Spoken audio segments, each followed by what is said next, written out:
Olá, eu sou a Ana e o vídeo de hoje é para vos falar sobre as minhas leituras do mês de junho. O mês de junho foi o mês em que eu passei uma boa parte do mês ou a preparar bolachas para levar para Lisboa ou em Lisboa durante a Feira do Livro, e se vocês já viram o vlog, vocês perceberam que a minha altura de Feira do Livro é sempre muito preenchida a andar a correr de um lado para o outro, e além disso, aquilo que eu não mostro no vídeo é que, além da Feira do Livro, eu acabo por aproveitar para me encontrar com amigos que não é muito fácil ver ao longo do ano.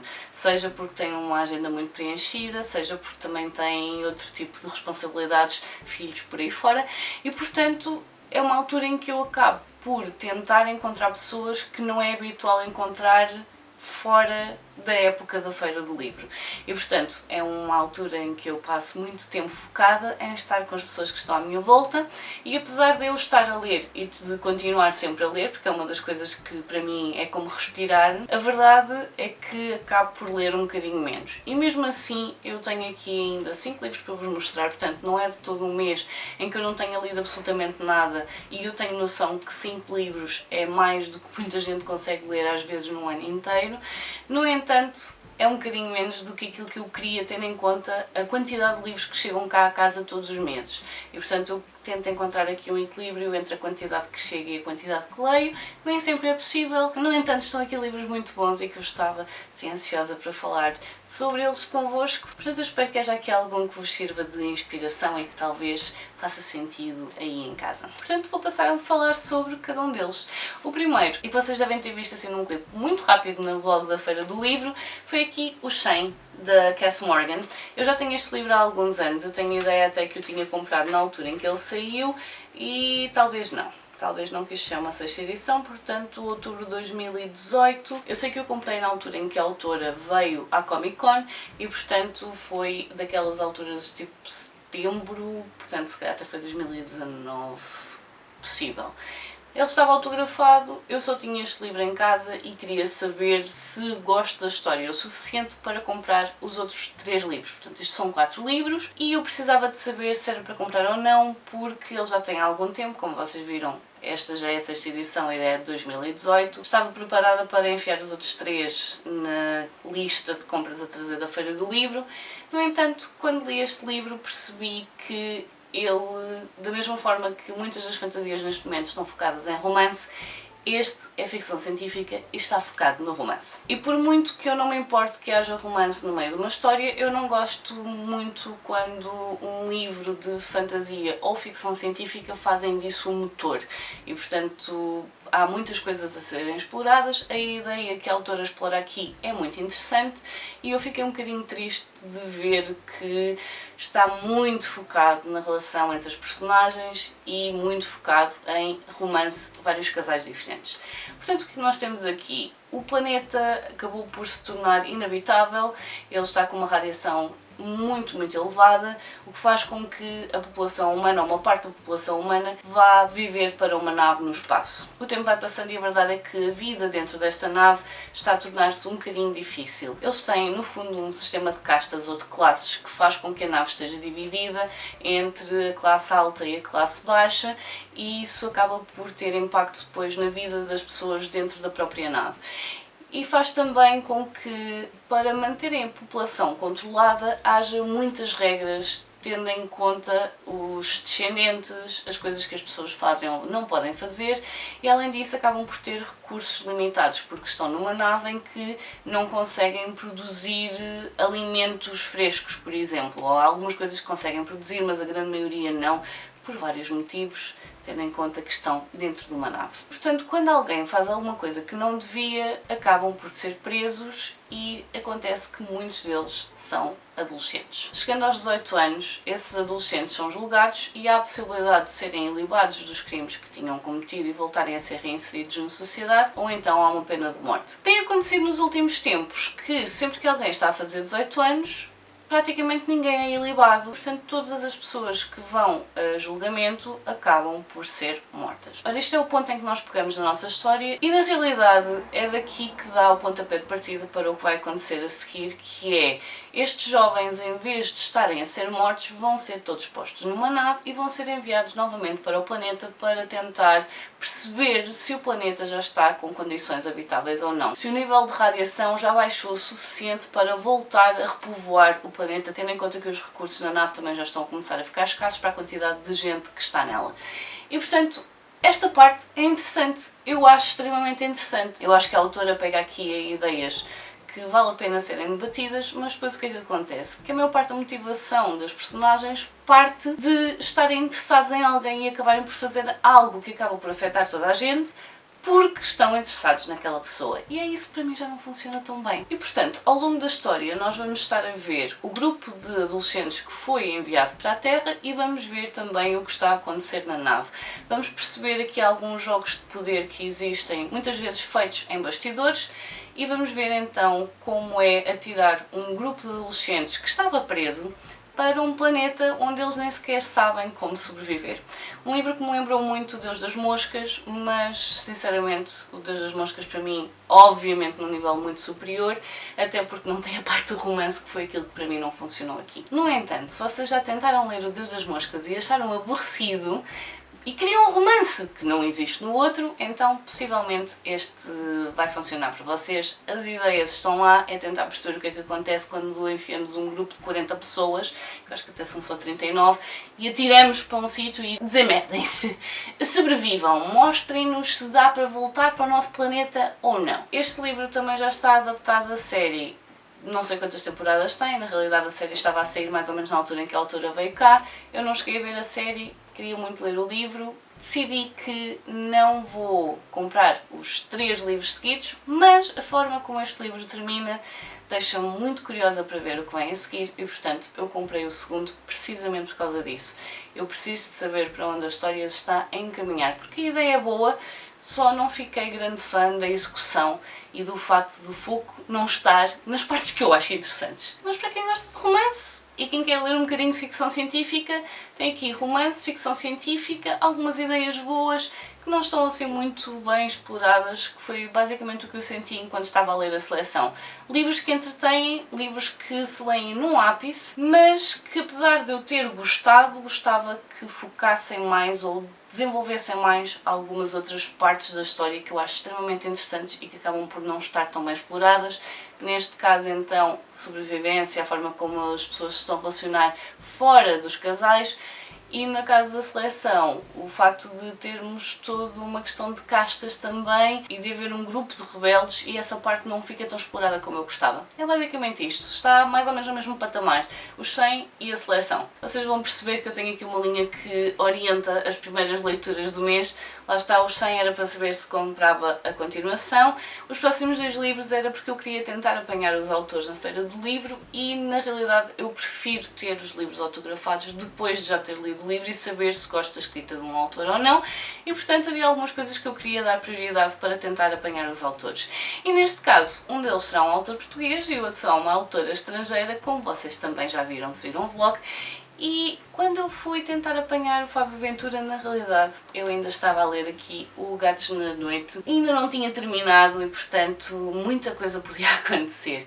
Eu gostei muito deste livro, o livro tem inspiração claramente no Maldição de Hill House. Agora, se é mais na série ou mais no livro, não tenho certeza, porque eu ainda só vi a série e pela série eu percebi a inspiração, mas mais do que isso, eu tenho a sensação que o autor também se inspirou num outro livro que eu não vejo praticamente ninguém a conhecer, mas houve algumas cenas deste livro que me saltaram à vista e que eu já não me lembro assim tão bem da outra história, mas que me lembra imenso, que é Os Livros de Vidro dos Devoradores de Sonhos.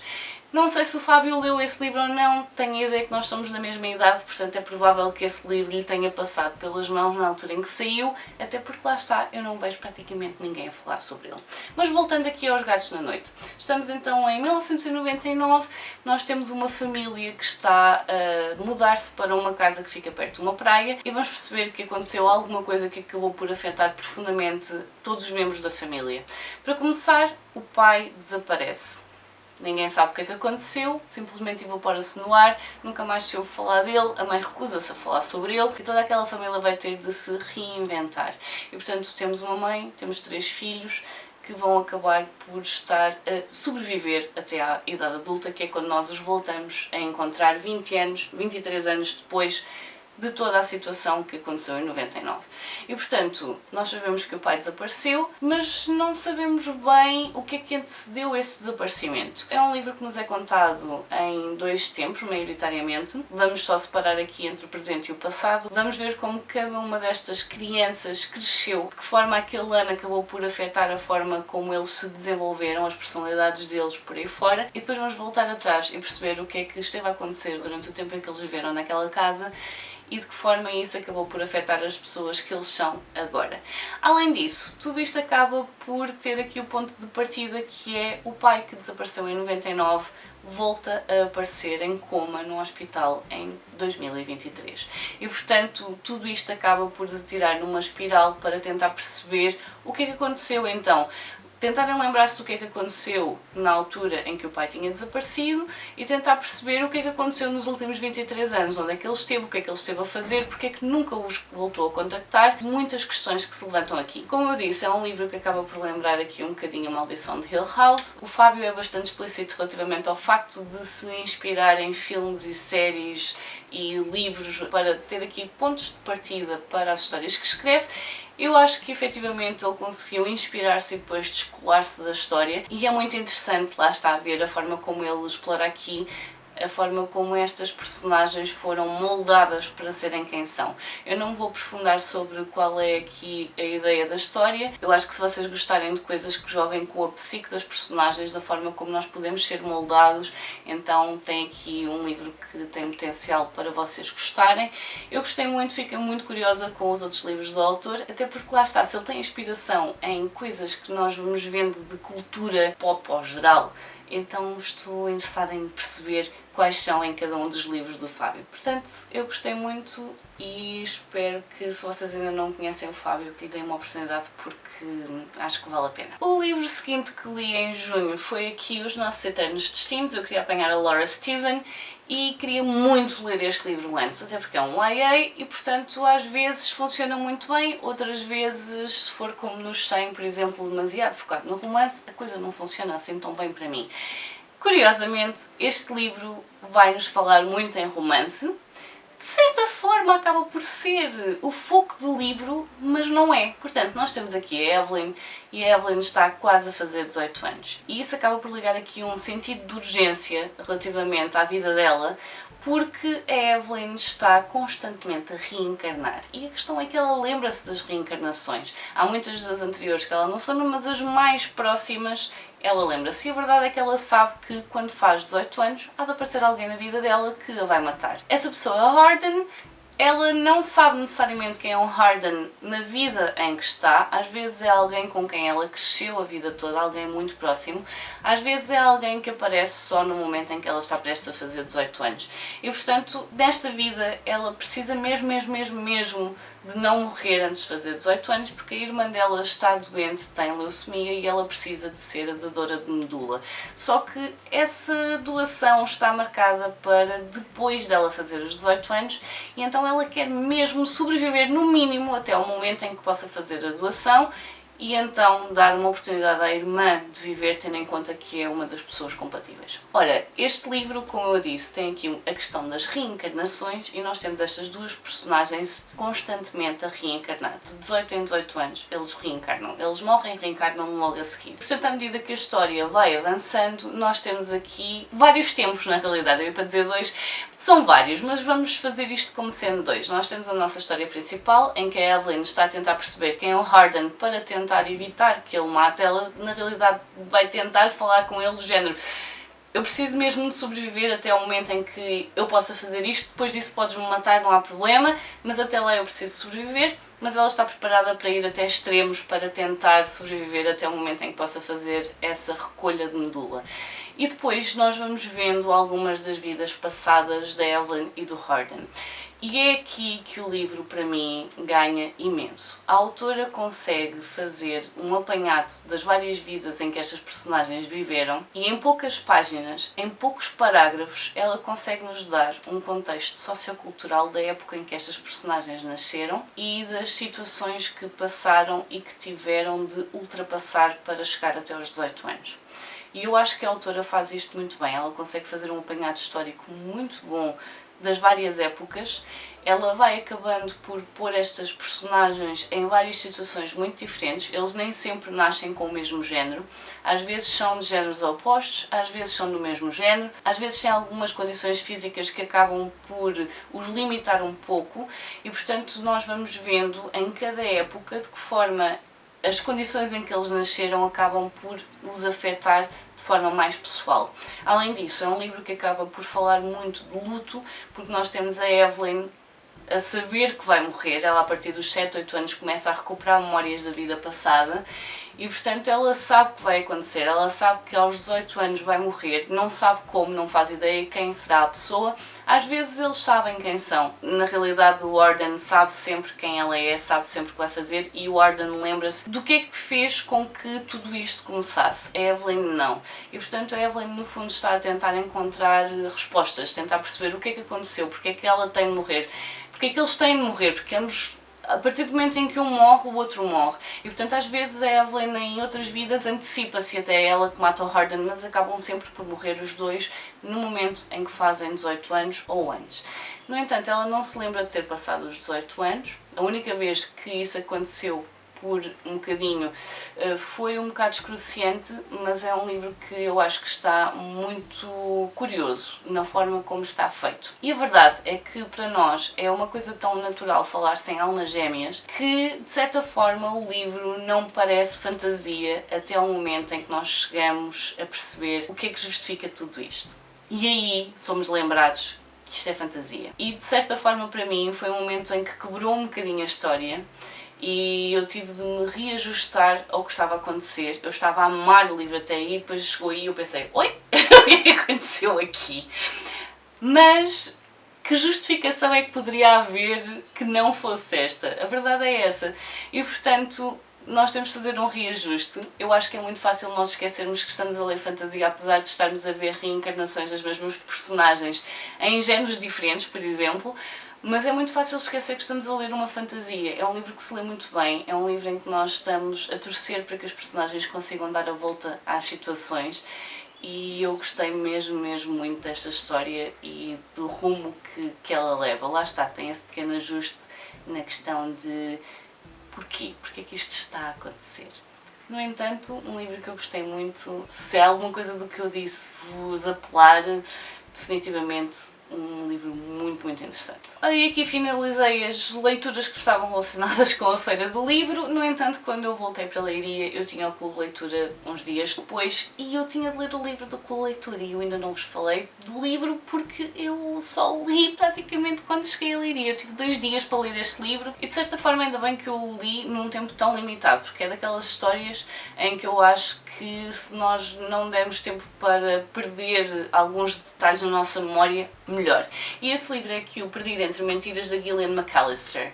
Eu já tinha lido No Sítio Errado, à Hora Errada, da mesma autora, tinha gostado muito, foi um livro em que eu também tive de fazer um ajuste enquanto eu estava a ler, porque é um livro que, para todos os efeitos, tem lives de ficção científica, porque o personagem vai recuando no tempo e vai vendo as situações que foi vivendo, mas de uma perspectiva diferente, um bocadinho mais exterior, uma vez que ela sabe que está a recuar no tempo. E, portanto, para esse, eu tive de me ajustar ao facto de ser um livro que está muito focado na maternidade, muito focado em detalhes que nós vamos alterando na nossa memória, ou então não reparamos na altura em que os estávamos a viver. Este aqui, eu estou a começar a perceber um padrão nas histórias da autora e, portanto, estou curiosa para ler mais e perceber se esse padrão se mantém ou não. Porquê? Perdido Entre Mentiras, nós vamos acompanhar aqui a Júlia, é uma detetive e geralmente a equipa dela trabalha aqueles casos mais complicados em que desaparece alguém ou houve um crime e então está a tentar perceber o que é que aconteceu. Neste caso, houve uma rapariga de 22 anos que desapareceu, ela começa a investigação, começa a tentar perceber como é que raio uma miúda de 22 anos entra por um beco que não tem saída, não tem janelas, não tem portas, não tem absolutamente nada. Como é que alguém entra num beco e desaparece? E portanto este é o nosso ponto de partida para a história. A Júlia é a detetive que está a fazer a investigação desse caso. No entanto, logo no primeiro dia em que a investigação começa, a Júlia é chantageada para acusar alguém que teria feito a Olivia desaparecer. No entanto, ela vai tentar o máximo espernear contra essa chantagem e contra estar a ser, no fundo, um polícia corrupto, e vai acabar por tentar perceber o que é que aconteceu efetivamente com a Olivia, a rapariga que desapareceu, ao mesmo tempo que está a tentar perceber se a pessoa que está a chantagear está a tirar para um lado que poderá ser verdade ou não. E portanto nós vamos ver aqui uma história em que vamos percebendo que há muitas personagens com muitos segredos. Nós vamos ver que a própria Júlia tem segredos e o facto de estar a ser chantageada parte precisamente disso. Portanto, houve alguma coisa que ela fez e que está a servir como base de chantagem. E de que forma acabamos por conseguir relacionar aqui várias destas situações. E portanto a Júlia vai estar a fazer a investigação, tentar perceber o que é que aconteceu a esta rapariga. Ainda estamos muito no início, portanto a rapariga desapareceu, poderá ainda ser encontrada com vida, esperamos que sim, e ao mesmo tempo vamos perceber os segredos que os personagens estão aqui a tentar esconder. Vamos perceber também que a autora tem este padrão então que é falar sobre maternidade. Neste caso não necessariamente só maternidade da perspectiva da mãe, mas também paternidade. Portanto, nós temos aqui 3 pais, nós temos aqui 3 filhos, nós vamos ver a relação entre todos. Vamos perceber também até que ponto um pai está disposto a ir para proteger um filho ou não quando acha que pode haver alguma coisa errada. Portanto, o que é que um pai faz quando sabe que um filho cometeu, por exemplo, uma ilegalidade, quando cometeu um crime? Portanto, um pai vai estar a apoiar o filho, vai estar a apoiar, mas ao mesmo tempo a tentar que o filho perceba que fez alguma coisa errado. Qual é a postura de cada um destes pais? Portanto, isso foi uma das coisas que eu achei extremamente interessante. Tenho noção que é uma temática que acaba por não agradar a toda a gente. No entanto, eu gostei muito da forma como esta história se desenrola. À medida que nós vamos avançando, vamos percebendo que há aqui certas coisas que nós ainda não temos tudo em cima da mesa e, portanto, não sabemos quem foi, não sabemos o que é que aconteceu, como é que desaparece alguém de um beco sem saída, lá está, mais uma vez, nem sequer há um esgoto por onde possa alguém passar, portanto não havia ali maneira nenhuma daquela pessoa desaparecer. Portanto, o que é que aconteceu a esta rapariga e o que é que aconteceu para a Júlia estar a ser chantageada? Eu gostei imenso, eu gosto desta temática, gosto da maneira como a autora explora, porque acaba por nos dar aqui perspectivas bastante realistas do que um pai pode ou não fazer por um filho. E o curioso é que eu achei que a autora já seria mãe, mas quando chegamos aos agradecimentos percebemos que a autora estava grávida pela primeira vez quando escreveu este livro e portanto já tinha pelo menos mais um no saco nas obras da autora e que tinha esta temática. Portanto acho muito interessante porque eu acho que é bastante realista na forma como ela vai explorando as várias perspectivas. Portanto, para quem gosta desta temática, para quem gosta de algo que está sempre a surgir, alguma coisa, as personagens são muito interessantes.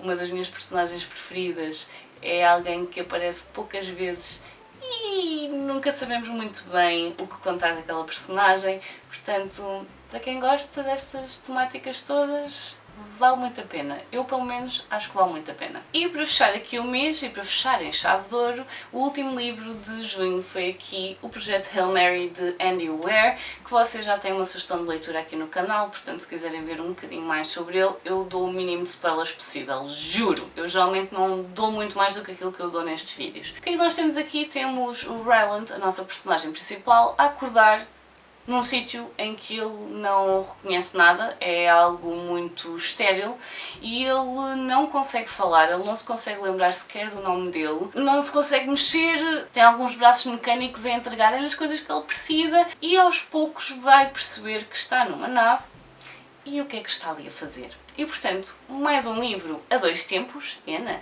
este mês foi cheio desses. Fantástico, eu gosto. Eu gosto muito quando as histórias têm uma componente em que nos vai atirando para trás e para a frente para explicar certas coisas que nós não teríamos forma de saber de outra forma, ou que se calhar até não nos seria dado de uma forma muito orgânica se não fosse esta forma. Forma. E portanto nós temos aqui o Ryland a perceber que pode não se lembrar quem é, mas consegue fazer cálculos matemáticos bastante complexos, assim, no ápice. E portanto, o que é que faz com que ele não se lembre do nome dele, não se lembra com quem é, como foi ali parar, o que é que ele está ali a fazer, essa parte ele percebe depressa, mas lembra-se de como fazer cálculos de matemática e física.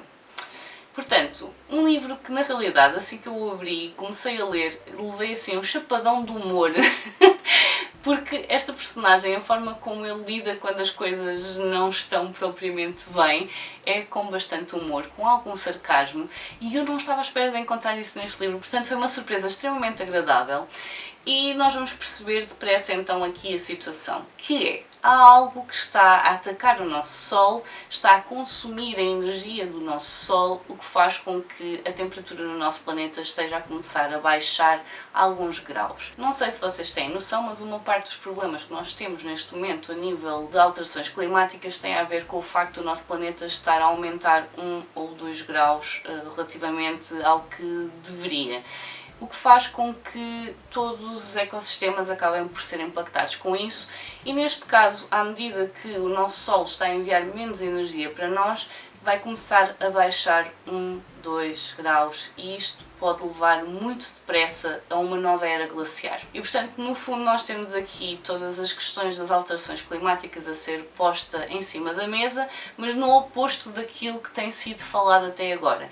E portanto, se temos alguma coisa a atacar o nosso Sol, nós temos um período limitado de tempo em que o nosso planeta consegue manter a vida a funcionar e portanto nós precisamos que os nossos ecossistemas funcionem todos. Então, o que é que está a atacar o Sol, de que forma é que o está a fazer e como é que pode ser impedido?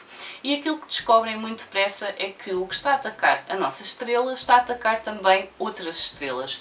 No entanto, há uma que não está a ser afetada e começam-se a unir esforços para enviar alguém, uma tripulação, para aquela estrela em específico e tentar perceber o que é que faz com que aquela estrela esteja a passar incólume relativamente a tudo o que está a acontecer no resto do universo. E no fundo vai-se gerar aqui uma onda de investigação científica de maneira a conseguir garantir todas as condições para que uma tripulação consiga ir até aquela estrela e fazer a recolha do que quer que esteja a acontecer e haver uma tentativa de salvar o nosso planeta. Os outros também, mas os outros é cagativo, que é um extra. É tipo as plantas quando consomem dióxido de carbono e atiram oxigênio para o ar. Dá no jeito a nós, para as plantas é igual ao litro. Eu estou a dizer isto que estou a olhar para as minhas.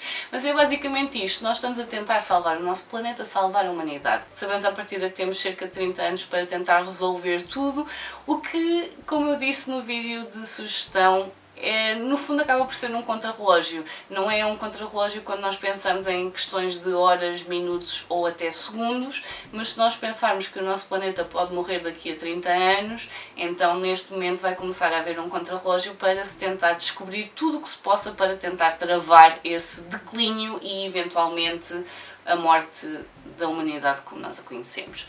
E portanto é um livro que eu achei muito interessante porque fala de todas estas questões. Ao mesmo tempo a nossa personagem, à medida que se vai lembrando de alguns detalhes da vida passada, de quem é, como é que foi ali parar, o que é que foi feito, quais foram os esforços que foram feitos para conseguir pôr aquela nave naquele sítio, naquele momento, e além disto, acaba por se ver confrontado com vida alienígena. Portanto, ele vê outra nave que está a tentar fazer exatamente o mesmo que ele e acaba por haver um contacto.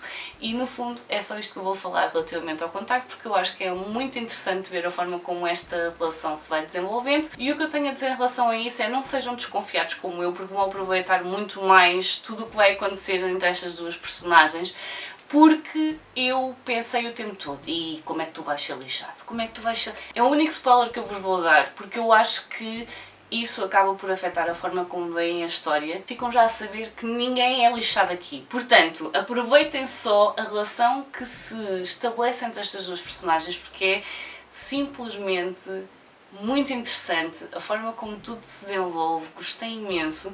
E portanto, para quem quer um livro que fale sobre alterações climáticas, sobre um iminente final de vida como nós o conhecemos e ao mesmo tempo também contacto com vida extraterrestre e como é que isso poderia ter uma forma diferente, principalmente diferente daquela que nós imaginamos quando pensamos em aliens, Então eu acho que o livro está muito interessante. Ele tem aqui muitas questões matemáticas de cálculos que ele está a fazer, até porque é uma das coisas que a personagem gosta e, portanto, está constantemente a tentar resolver alguma coisa, ou lembrar-se de como alguma coisa faz, ou fazer medições. No entanto, mesmo para quem não é da área de ciência, eu acho que a forma como está feito, facilmente vocês saltam por cima de algum cálculo, porque não vos vai afetar a vossa leitura e ao mesmo tempo tudo o resto é extremamente interessante. E para quem é curioso relativamente a estas temáticas que eu acabei de dizer, a questão das alterações climáticas, a forma como nós poderíamos unir esforços neste planeta para criar coisas e levar a um desenvolvimento mais rápido, se uníssemos esforços entre todos os países em vez de estarmos a tentar passar um por cima do outro e alguém ser o primeiro que chegou a algum... A ciência precisa que haja transmissão de conhecimento, a ciência precisa que as pessoas partilhem as coisas que vão descobrindo para que possam ser refutadas ou então desenvolvidas. E há sempre várias pessoas que têm formas diferentes de olhar para uma ideia, para uma questão, para uma perspectiva, e convenhamos que ciência passa muito por criar hipóteses e colocar essas hipóteses a serem atravessadas por tudo e mais alguma coisa para perceber se é uma hipótese que é válida ou não.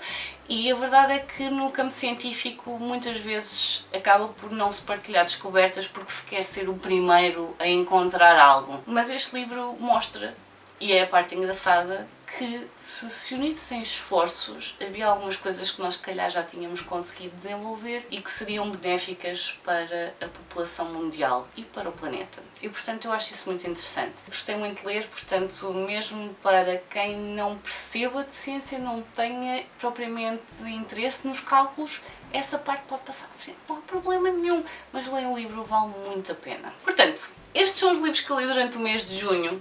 Como eu disse, não foram assim imensos, mas mesmo assim ainda foi um mês muito bom de leitura, só que os 100 é que eu fiquei ligeiramente desiludida, mas mesmo assim vou ler o segundo porque eu quero ver o que é que acontece e se gostar do segundo ou acabar mais um cliffhanger, eu vou passar para o terceiro e assim vai andando uma história. Portanto, digam-me nos comentários se já conheciam estes livros, se já tinham alguma ideia de como eram as histórias, se há alguma delas que vos tenha deixado muito curiosos. Eu tento sempre dar o mínimo possível de detalhes da história, mas a dar coisas que eu acho que possam ser interessantes, pelo menos para cativar a atenção de quem está desse lado. E portanto são aqui coisas bastante diferentes e que eu espero que alguma delas faça sentido para vocês aí desse lado. Eu gosto sempre de partilhar as minhas leituras convosco precisamente por isso, porque há sempre alguma coisa que passou ao lado de alguém e que talvez até fosse uma leitura que vocês fossem gostar de fazer. Portanto, ficam aqui as minhas leituras de junho. Digam-me nos comentários se alguma passou para a vossa lista de interesse em ler. E é isso. Deixem-me isso tudo nos comentários. Eu por hoje vou ficar por aqui. Adeus e até à próxima. Tchau!